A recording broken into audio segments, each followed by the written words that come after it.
My guess is somewhere along the way you learned the fable that we tell called The Emperor's New Clothes. Right? You know the story where this king, this emperor, is sort of fooled by an advisor, some cunning trickster, that he's going to make him this lavish, regal, royal robe, and it turns out he just lies to him and makes him nothing and tells him that it's invisible cloth. It's so fine that only the most discerning eyes can see it. And of course the king doesn't want to suggest that he doesn't have discerning taste, so he says he can see this fine, beautiful fabric that the trickster is making his outfit out of. And he continues to believe this lie that he's got this beautiful, sumptuous royal garment being made that he can pretend and maybe convince himself that he can see, until he actually puts on this imaginary invisible outfit and goes parading through the streets, and everybody else believes the lie. Oh, the emperor is wearing this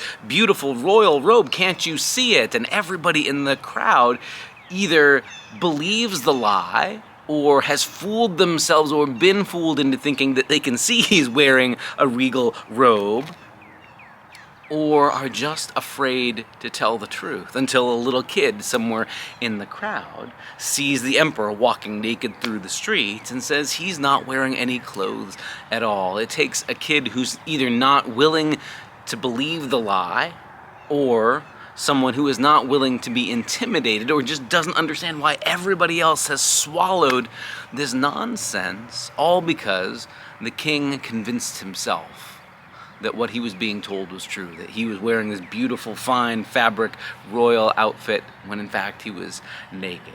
Of course, we tell a story like that, a culture tells a story like that to say there's value in being willing to be the person brave enough and insightful enough to see the truth and to tell it, to say it, even if everybody else has believed the lie, even if everybody else swears up and down they see that royal outfit, that royal garment on the emperor.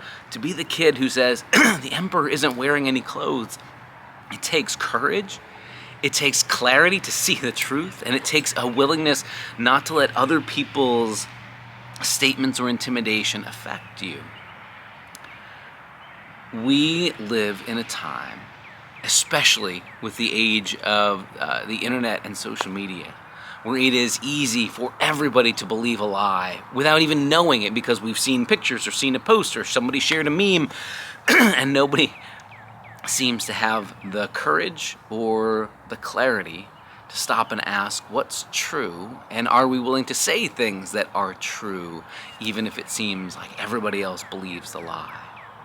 That's why it is so vitally important that we as people of faith, we as the people who cling to the scriptures, the Old Testament and New Testament, hold to those stories of figures who are truth tellers, especially the truth tellers who do and tell the truth when they know it will be costly. This coming Sunday, we're going to get introduced to two of those stories, a prophet from ancient Israel's story named Amos, and a story about John the Baptizer.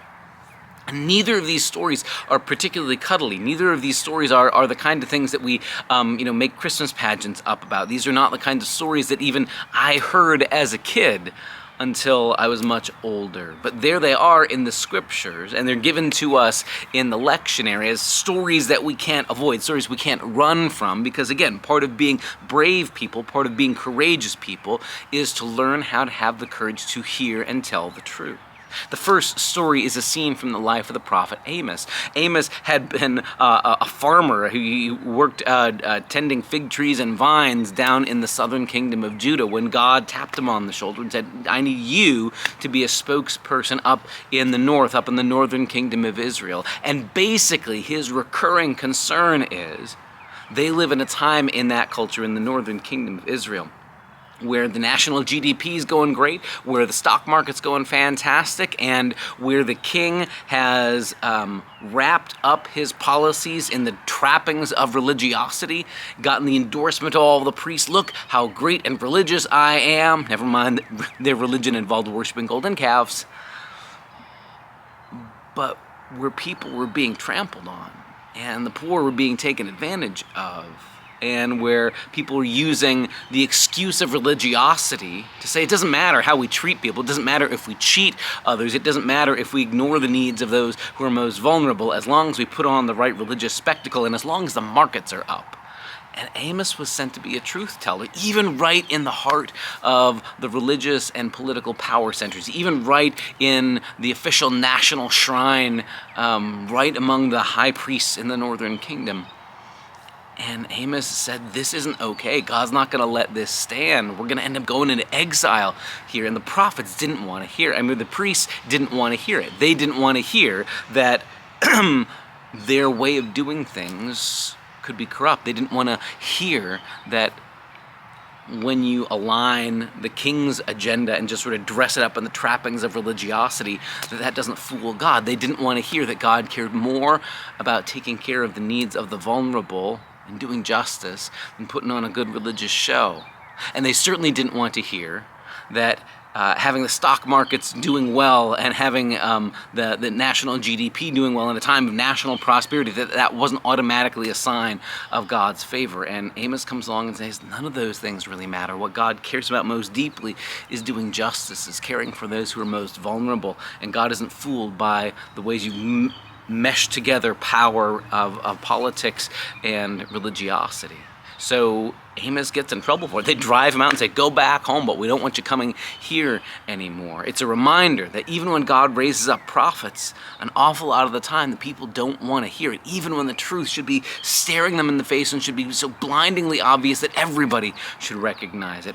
Amos didn't think what he was saying was controversial. He thought it was obvious that God cared about justice more than religiosity, that God cared more about doing things rightly and treating people well than in how rich and powerful the country was becoming. And God certainly wasn't interested in all the religious shows or the ways that the religion was used to sort of prop up whoever happened to be in power at the time. Amos thought these are obvious things, but he paid the price for it.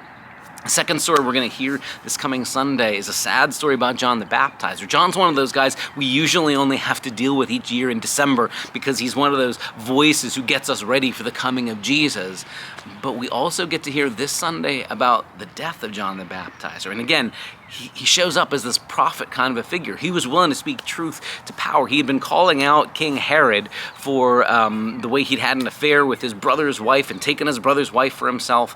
And again, seemed to think that this was all just fine. And John speaks up as somebody who says that character matters. The character of our leaders matters. And that it wasn't okay, even though Herod was king, for him to take somebody else's wife. It wasn't okay for him to try and cover up that affair. It wasn't okay for him to just sort of flaunt because he was powerful. He could do whatever he wanted. And John paid the price for it. He ends up arrested, and eventually Herod has him killed because it's easier, if you're the person in power, to silence the people who criticize you, who point out your failings or your hypocrisies. It's easy to silence those people rather than to change. It's difficult to hear two back-to-back stories about people who are truth tellers who pay the price for it, and yet we need to hear those stories, to know that over and over and over again, God raises up people to be truth tellers, and they are not always well received.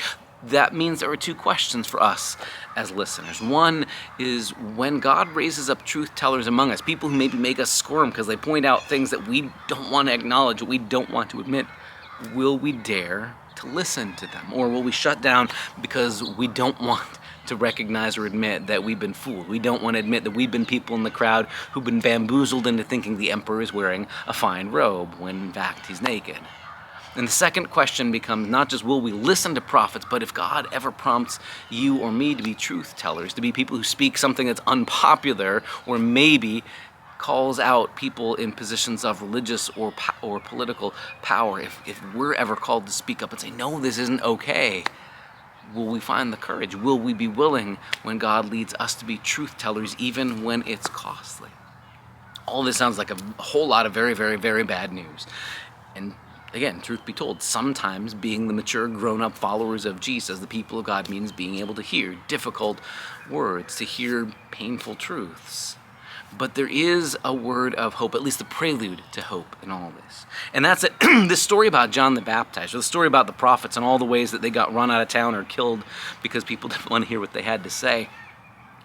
All this comes as prelude to Jesus, who comes onto the scene knowing full well that doing what God calls you to do doesn't always mean people cheer for you and lift you up and give you a ticker tape parade, but that often being the voice God calls you to be lands you in trouble. Jesus knows all this full well. In fact, he knows full well that John the Baptizer, his own cousin, right, ends up losing his life, losing his head for being a truth teller. And even though Jesus knows this full well, he continues on with his mission, knowing exactly there's a cross waiting for him, but that he's willing to take his message. He's willing to continue carrying the news of the reign of God. He's willing to keep reaching people, outsiders, insiders, outcasts, sinners, failures, ordinary people. He's willing to keep on with that mission, even knowing it will take him to a cross, because he's convinced you're worth it. He's convinced it's worth it to bring that good news into the world, and that it might reach you, that you might be drawn into God's reign, that you might be drawn into God's beloved community.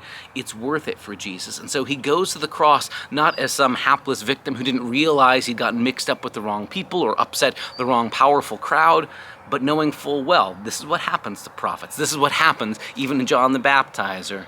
So of course, Jesus knows full well there's a cross waiting for him, and he chooses it anyway.